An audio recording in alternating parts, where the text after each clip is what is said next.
Kodakara government national boys high school ഈ വർഷത്തെ SSLC പരീക്ഷയിൽ മികച്ച പ്രകടനം കാഴ്ചവെച്ചു. ഇവിടെ പരീക്ഷ എഴുതിയ മുഴുവൻ വിദ്യാർത്ഥികളും 132 പേരും വിജയിച്ചു. ഈ മിടുക്കരായ വിദ്യാർത്ഥികളിൽ 19 പേർ എല്ലാ വിഷയങ്ങളിലും A+ എന്ന ഉന്നത വിജയം കരസ്ഥമാക്കി. Advaith Unnikrishnan, Ananthakrishnan VS, Abhinav TU, Abhinav CS, Anlin Preeju, Ashirvad AS, Abel Sinob, Jaswin Jobies, Jyothirnath AA, Daniel Sony, Devanarayan PH, Niyal S Joseph, Nived MA, Pranav Pradeep, Muhammad Rizwan, Ramanujan AAN, Riyan Sunny Kalathinkal, Sivajith TR, Alvin Siju എന്നിവരാണ് എല്ലാ വിഷയങ്ങളിലും A+ നേടിയ മറ്റ്മിടുക്കർ.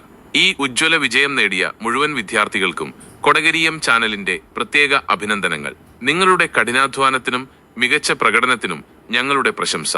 അധ്യാപകരുടെയും രക്ഷിതാക്കളുടെയും കൂട്ടായ പരിശ്രമമാണ് ഈ മികച്ച വിജയത്തിന് പിന്നിൽ. എല്ലാവർക്കും ഞങ്ങളുടെ അഭിനന്ദനങ്ങൾ. കൂടുതൽ വിദ്യാഭ്യാസ വാർത്തകളുമായി വീണ്ടും കാണാം. നിങ്ങൾ ഈ വീഡിയോ കണ്ടതിന് വളരെ നന്ദി. ഇത് ഇഷ്ടമായെങ്കിൽ താഴെയുള്ള ലൈക്ക് ബട്ടൺ അമർത്തി ഞങ്ങളെ പ്രോത്സാഹിപ്പിക്കാൻ മറക്കരുത്. ഈ വാർത്തയെക്കുറിച്ചുള്ള നിങ്ങളുടെ വിലയേറിയ അഭിപ്രായങ്ങളും നിർദ്ദേശങ്ങളും താഴെ കമന്റ് ബോക്സിൽ രേഖപ്പെടുത്താവുന്നതാണ്. കൂടാതെ കൊടകരയുടെയും പരിസര പ്രദേശങ്ങളിലെയും കൂടുതൽ വാർത്താവിശേഷങ്ങൾക്കും വീഡിയോകൾക്കുമായി ഈ ചാനൽ സബ്സ്ക്രൈബ് ചെയ്യാനും മറക്കരുത്. നിങ്ങളുടെ പിന്തുണ ഞങ്ങൾക്ക് വിലപ്പെട്ടതാണ്.